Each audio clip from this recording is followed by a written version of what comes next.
not only is she the rock star of the aviation, she's the single most popular aeroplane in the country. Last year at the Farnborough Air Show, she was voted top by more than 16,000 based on and they released that result at the Farnborough Air Show a few weeks later. So she is immensely popular. Everybody loves her. And the extraordinary thing is that you wonderful people have raised £22 million to get this aeroplane to where she is today. And they're immensely popular. Here we go.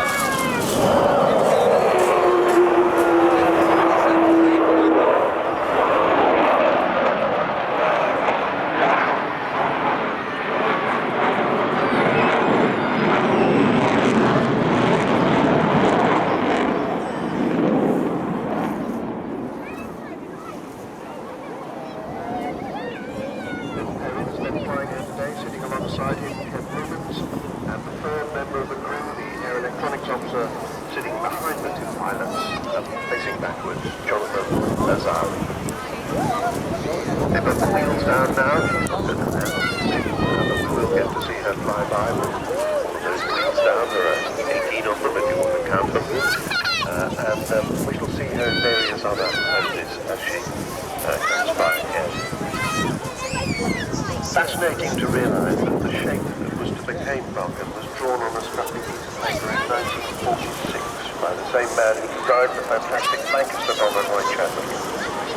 And there is only 11 years between these two aeroplanes, the Lancaster and the Vulcan, but yet they look very much from different centuries.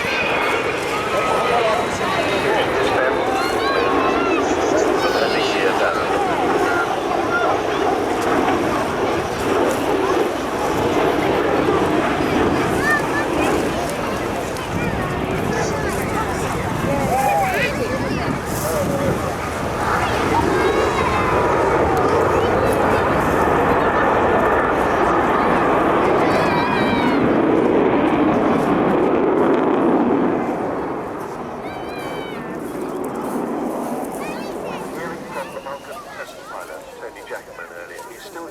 Signing books at the bookstore, and he told us some extraordinary things about rolling this aeroplane, rolling it off the top of a manoeuvre, climbing up and then rolling at the Farnborough Air Show.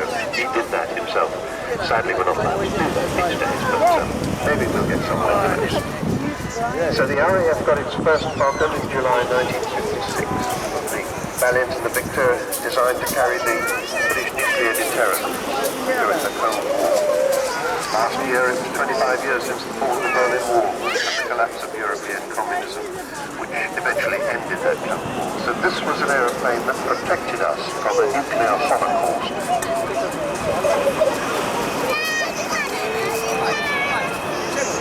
Long bay doors opening.